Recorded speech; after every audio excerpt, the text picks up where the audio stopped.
스님, 불교를 만나면 무슨 이득이 있을까요? 늘 이익과 손해를 따지는 30대 아들의 질문입니다. 네. 불교를 만나면 무슨 이익이 될까요? 우리의 삶에 보다 쉽고 보다 확실하게 내가 원하는 행복을 얻는 이익이 있습니다. 중생들은 누구나가 지금보다 더 나은 행복을 얻기 위해서 살아가거든요. 그런데 우리가 얻으려고 하는 행복은 첫 번째는 내가 좋아하는 색깔과 모양, 내가 좋아하는 소리, 내가 좋아하는 향기, 내가 좋아하는 맛, 내가 좋아하는 감촉을 얻으려고 합니다. 그것을 얻기 위해서 그렇게 내가 좋아하는 감각을 준다고 여겨지는 그 대상을 구하려 합니다.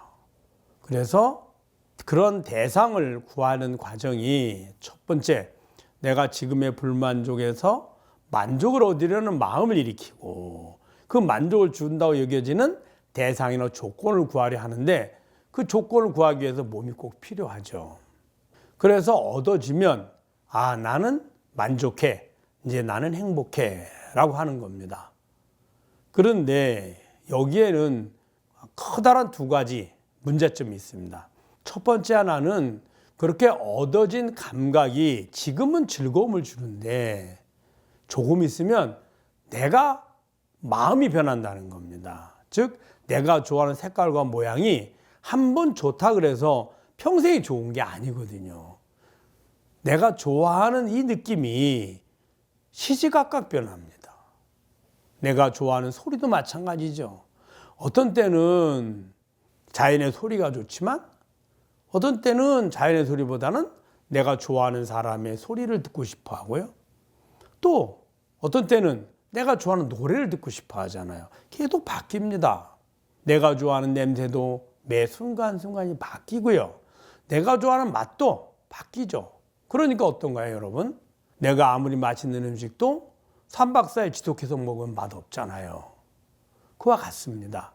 그래서 지금 내가 불만족에서 만족을 얻기 위해서 내가 좋아하는 색깔과 모양, 내가 좋아하는 소리, 내가 좋아하는 맛, 내가 좋아하는 향기, 내가 좋아하는 감촉을 얻으려 그것을 준다 여겨지는 대상을 구하기 위해서 노력하는데 첫 번째 문제는 그 내가 좋아하는 그 감각의 느낌이 자주자주 바뀐다. 그래서 계속 바뀔 때마다 새로 얻어야 된다.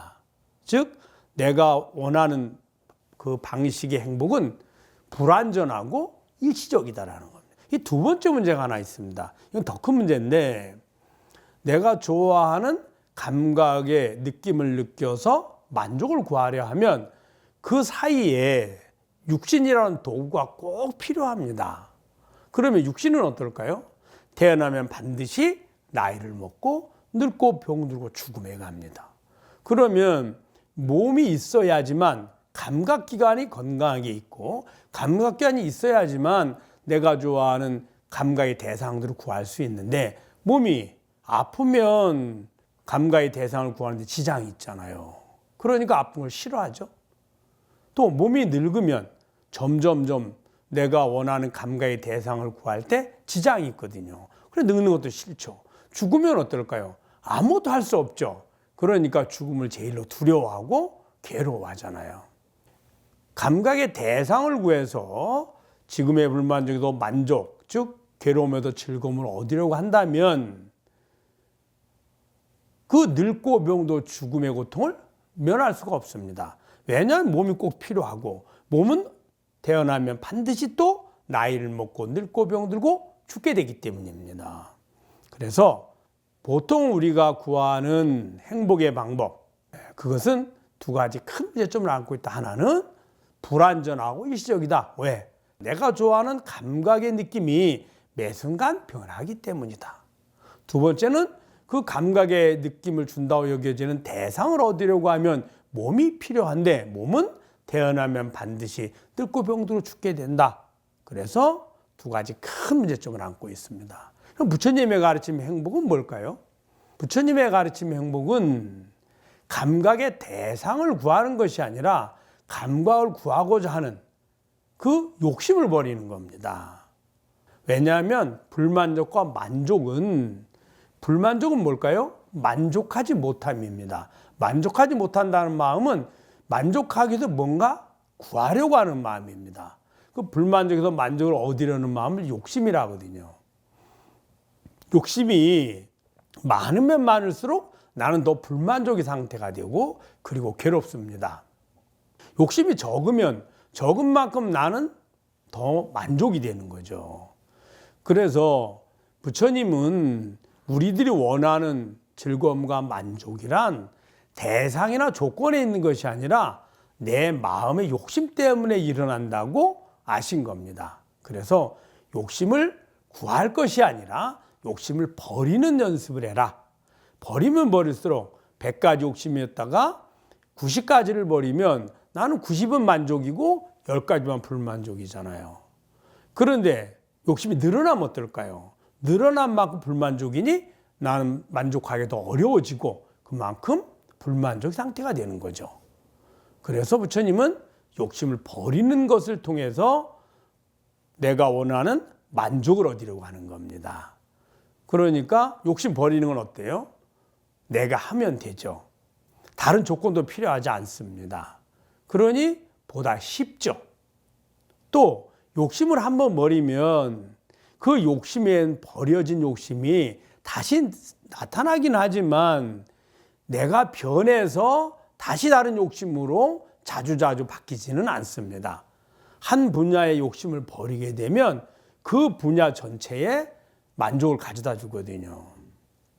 만약에 어떤 사람이 맛있는 음식을 먹으려 할 때 만족의 대상을 구해서 만족하려고 하면 지금 먹은 음식은 맛있지만 또 다른 음식을 구하게 되고 또 다른 계속 종류별로 바뀝니다.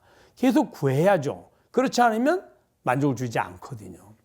그런데 그 음식에 대한 욕심을 버리게 되면 음식을 바꾸는 것이 아니라 전체 음식에 대한 욕심을 버리게 돼서 보다 더 쉽게 만족할 수가 있습니다. 그래서 보다 불완전하고 일시적인 그러한 만족에서 보다 더 완전하고 보다 긴 만족을 얻을 수 있다는 겁니다. 두 번째는 종국에는 완전한 만족에 갈 수 있습니다. 왜 그러냐 하면 불만족에서 만족을 구하는 게 욕심이고 욕심이 있으니 욕심을 얻기 위해서 욕심의 대상을 얻기 위해서 육신이 필요하다 그랬죠. 그러면 불만족에서 만족을 얻으려고 하는 욕심을 다 버리고 나면 구할 도구인 몸도 필요 없잖아요. 그럼 몸을 구하지 않게 됩니다. 몸을 구하지 않으면 어떨까요? 늙고 병들고 죽음의 고통이 없죠. 그 고통에서 벗어나잖아요. 그리고 불만족에서 만족을 구하는 그 마음이 다 사라지면 더 이상 원하는 것이 없기 때문에 오랜 만족을 얻을 수 있죠. 그래서 부처님 법을 배우면 훨씬 더 쉽게, 훨씬 더 효율적으로 내가 원하는 행복을 얻을 수 있습니다. 100%다 불만족에서 만족을 얻으려는 욕심 못 버린다 하더라도 반만 버리면 어떨까요? 나는 내 삶에 50%가 여유가 생겼잖아요. 그러면 그 삶의 여유를 가지고 또 다른 더 가치 있는 일을 할 수 있게 되거든요. 행복은 대상이나 조건에 있는 것이 아니라 내 구하려는 마음 때문에 일어난 거다라는 것을 알고 실천하는 것이 부처님의 가르침이거든요. 그래서 부처님의 가르침을 배우면 보다 쉽게, 보다 더 효율적으로, 보다 더 확실하게 행복을 얻을 수 있다. 그리고 좀 더 여유롭고 만족한 삶을 살 수 있다. 나아가서는 언젠가는 완전한 영원한 만족, 영원한 즐거움인 해탈 열반을 얻을 수 있다. 이것이 이점입니다.